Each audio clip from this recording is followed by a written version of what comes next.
What's going on, everybody? There's a cat right in my video. You know what? I'm not going to edit that out. What's going on, everybody? So, got another kind of surprise purchase for you. The one that, again, I've been buying firearms that I'm just really not expecting to pick up. But it's just kind of one of those ones you see it and you just kind of think it's like, I gotta have it. I gotta have it. So what we have sitting in front of you today is the Glock 48 here in Ontario, Canada. Neat. So I've been seeing some rumors and videos about the Glock 48, specifically, especially on certain blogs and forums, that the Glock 48 was purpose-built for the Canadian market. So I took some time. I reached out to a friend of mine who just happens to be a rep, one of the Canadian reps for Glock Canada. Please know Glock does not have a factory or anything in Canada, but they obviously have a market for it. And I sat down and asked him. I was like, "What's the deal with the 48? Was that really purpose built for the Canadian market?" So I'm just gonna kind of pass on that information today, and on top of the research that I've done. So, fun fact. The civilian market in Canada for firearms is Glock's second largest market. So, followed up only, of course, by the United States. So, Glock, in terms of civilian sales, Canada is its second largest market, which is pretty crazy if you ask me. Like, I never personally would have thought that Glocks were this popular in Canada. And they had the level of sales to actually, hit that number. So it's pretty interesting, but it's also very reasonable to think that Glock would do some stuff for, or some custom work for Canada. A good example is the Glock 19 Canadian edition. But let's just get into this. I want to get into it. So when you first see the Glock 48, I mean, it's very believable to think that it was purpose-built for the Canadian market for several reasons. First one is going to be the magazine capacity. The magazine capacity for this gun was purpose-built at 10 rounds. So here in Canada, pistols can only hold 10 rounds. So the fact that the gun's purpose-built with a 10-round mag is like, oh, that's pretty neat. Maybe this is for us. The second one is barrel length. Now, here in Canada, we have minimum length barrels that we have to put up with. And generally speaking, what you'll see with, especially compact-sized pistols, a good example is like the Glock 19, things like that. Another good example is the 19X. So the 19X, generally speaking, has a almost flush-fit barrel, which is pretty much what you'd be looking at. Here in Canada, because of our barrel length laws, it actually has to have a minor extension like you'd see here. Another pistol I have is the Beretta Px4 Storm, same thing. It's actually got an extended protruding barrel because of our barrel length laws. So Glock is willing to actually produce pistols that tailor to the Canadian market, rather than originally, like if you wanted a Glock 19 in Canada originally, you had to buy a gun with an aftermarket, like a Storm length threaded barrel or something like that, which would make the price of a Glock 19 Gen 3, for example, at around $1,100 at the time. And what kind of mad person would spend $1,100 on a Glock 19? That's crazy.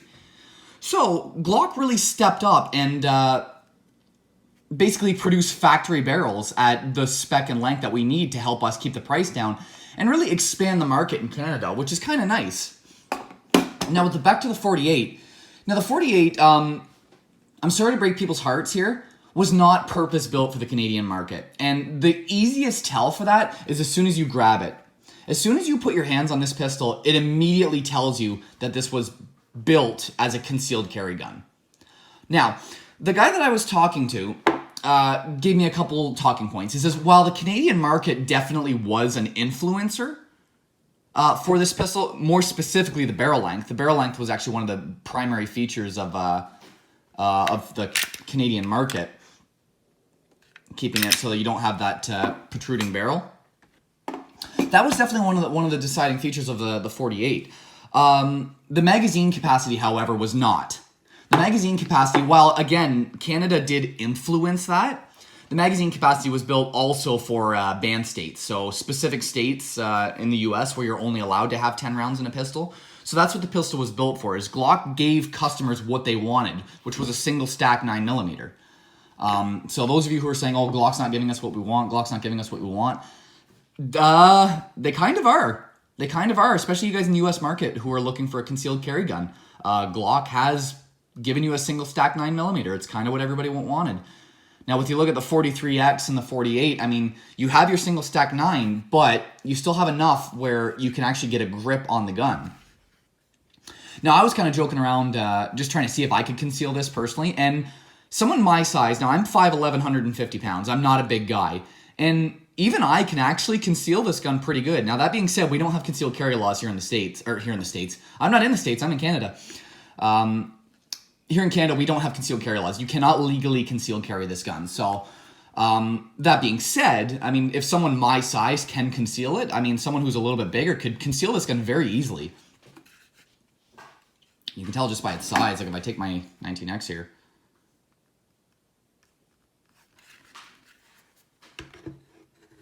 Set them down. And you see the barrels.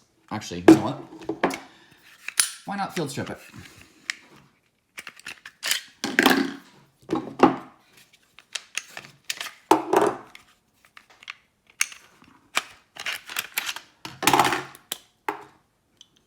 I'm just going to show you. I'm just doing this to show you guys the barrel lengths.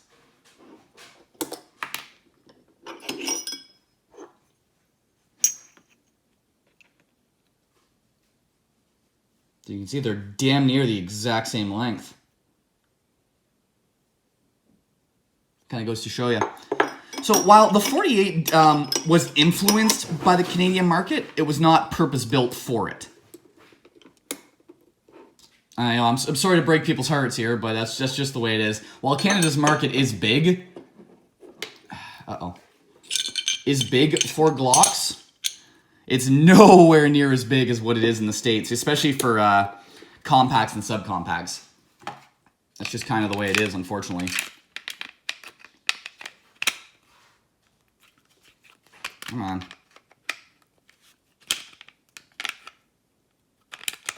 Ah, fuck, I'll do it the old-fashioned way.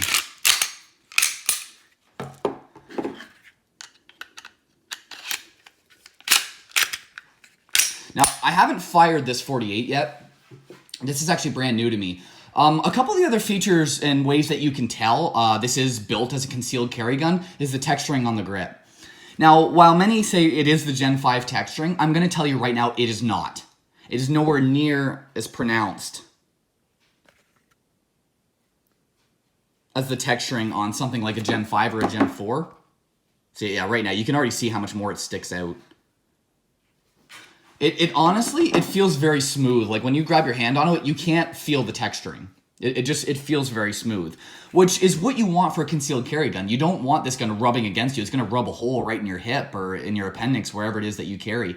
It's going to be very uncomfortable for you. So there's no aggressive texturing. But yeah, I just wanted to show this gun off really quick. Just, you know, let everybody get a look at it. You know, I'm sorry to break your heart. It wasn't purpose-built for the Canadian market. Yes, it did have some influence on it, but it was not out of the box built for the Canadian market. It's a concealed carry gun. As soon as you grab it, you're gonna immediately realize that this gun is meant for concealed carry. Now, I'm very interested and very excited to get out and shoot this gun. It's gonna be a lot of fun, I think. But I just figured I'd pass on a little information, see if I could clear up some of the questions out there, and maybe potentially sell you guys on one. It's definitely an interesting gun. I'm very excited to get out and play with it. Anywho, thanks everybody for watching, and I will see y'all next time.